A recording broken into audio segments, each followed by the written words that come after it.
Hey guys, CJ here again with Rift Supremacy. I wanted to show you the level 50 PvP spec for Warriors. One of the largest used specs right now for Warriors is Champion Paragon Riftblade in PvP. We'll start with the Riftblade just to show you the first 7 points in there. So what we put our 5 points into Rift Fury and our 2 points into Surging Energy. Next we'll follow up with the Paragon, which is your secondary tree. I'm going to put 5 points into Duality of Mind. It gives you a bit of parry, which will increase your survivability against fellow melee. And then we put 5 points into Combat Precision, which will allow you to ignore some of your opponent's armor. Then we put 5 points into Weapon Master. That's a great skill. You gain a 50% chance anytime you use an attack ability to get an additional attack point. So you can run through your attack point finishers much faster. And then 5 points into Flowing Strikes for critical strike. That gives you 20 points in Paragon. Now we're going to put the last 39 points into Champion. I'm sorry, 38 points into Champion because I forgot to pick up Ben like the Reed in Paragon. That's another survivability skill that you'll want to pick up. It's very solid. It actually can allow you to have 100% parry for 10 seconds out of every 30 seconds. So against melee, you're basically unkillable so long as they don't get behind you. Now moving into Champion, we have our 38 points to put in here.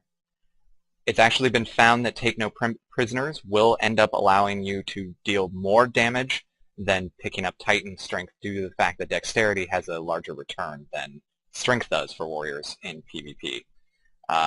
We'll go our 3 points into Deadly Strikes to increase physical damage, and 3 points into Grim Satisfaction to increase power regen.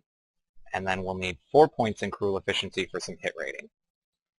We put our next tier points into Blitz, Battlefield Intimidation for the fear, and our 5 points into Two-Handed Specialization to increase our physical damage dealt. Then we pick up Ruthless Pursuit in the next tier, and 2 points into Lingering Wound for the healing buff or healing debuff against enemies. We'll put our 1 point into Bloodthirst for after you kill an enemy, you can hit them for a massive amount of damage because we put 2 points into Blood Frenzy, which makes it auto crit. Pick up Proper Timing, and then the 3 points into Proper Timing, or into Perfect Timing, to increase Proper Timing's cooldown, or reduce its cooldown, and then 1 point into Titan Strike, and then finish up with our last 3 points in Intense Training, and our 2 points in Overrun.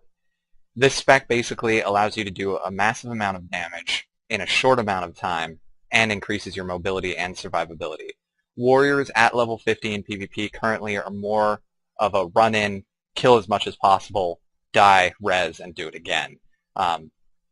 Probably the main target you're going to be attacking is fellow melee or casters if you can get to them quickly. This is a solid spec. It is probably one of the most used currently, and it should serve you well in PvP. Again, this is CJ with Rift Supremacy, and this is the Warrior Level 50 PvP Guide. Thank you.